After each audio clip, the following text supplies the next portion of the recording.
तो खतौली की सीट पर उपचुनाव होना है और जयंत चौधरी ने यानी कि आरएलडी की ओर से प्रत्याशी के नाम का ऐलान हो चुका है। इसी पर ज्यादा जानकारी लेंगे, हमारे साथ हमारे सहयोगी जुड़ गए, उनके पास भी जाएंगे। लेकिन उससे पहले एक बड़ी खबर, आरएलडी ने मदन भैया को प्रत्याशी बनाया है। खतौली विधानसभा उपचुनाव में मदन भैया को प्रत्याशी आरएलडी की ओर से बनाया गया है। तो कहीं ना कहीं समीकरणों को साधने की कोशिश की गई है, जाट गुर्जर समुदाय को साधने की कोशिश की गई है। मदन भैया के नाम को लेकर पहले भी कयास लगाए जा रहे थे और ऐसा ही हुआ। आज जब जनसभा को संबोधित करने के लिए जयंत चौधरी पहुंचे और उस दौरान ये नाम सामने आया, मदन भैया को प्रत्याशी बनाया गया है। खतौली विधानसभा उपचुनाव में जो नाम है सपा और आरएलडी का जो कैंडिडेट है वो सामने आ चुका है और वो है मदन भैया।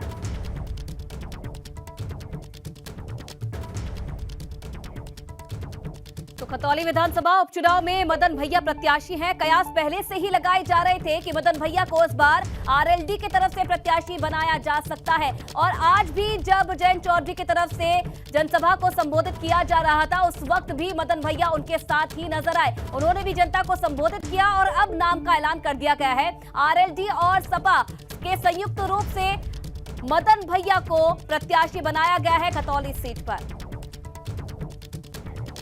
और चलिए इसी पर ज्यादा जानकारी लेंगे। सनुज शर्मा हमारे संवाददाता मुजफ्फरनगर से हमारे साथ लाइव जुड़ गए हैं। सनुज, पहले से कयास लगाए जा रहे थे कि मदन भैया के नाम का ऐलान हो सकता है, क्योंकि गुर्जर समीकरण को भी साधना है, जाट समीकरण को भी साधना है।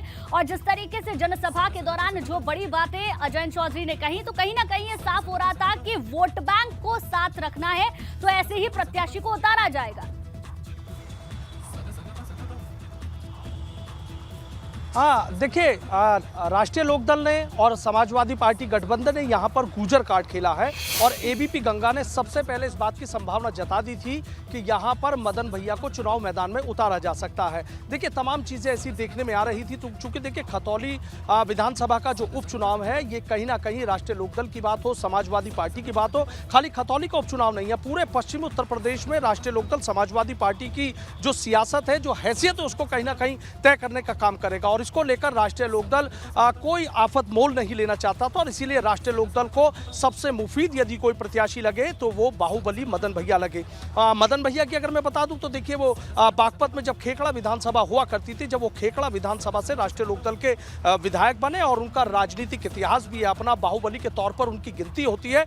आज चूंकि जयंत चौधरी की 3 ताबड़तोड़ जनसभाएं खतौली उपचुनाव में रखी गई थी, लेकिन अचानक से यहाँ पर जो नाम है वो मदन भैया का सामने आने लगता है। और जब जयंत चौधरी मंच पर आते हैं तो सबसे पहले मदन भैया को बोलने का मौका दिया जाता है।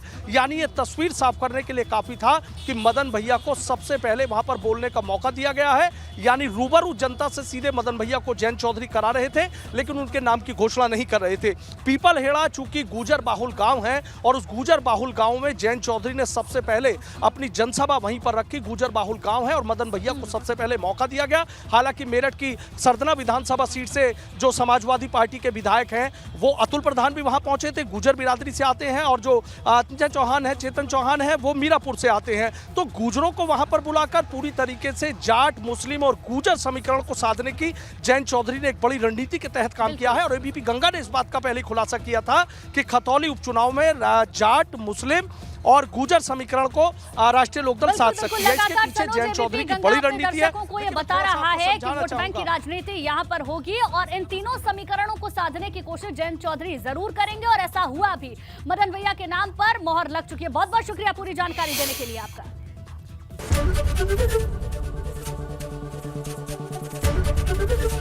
एबीपी गंगा, खबर आपकी, जुबान आपकी।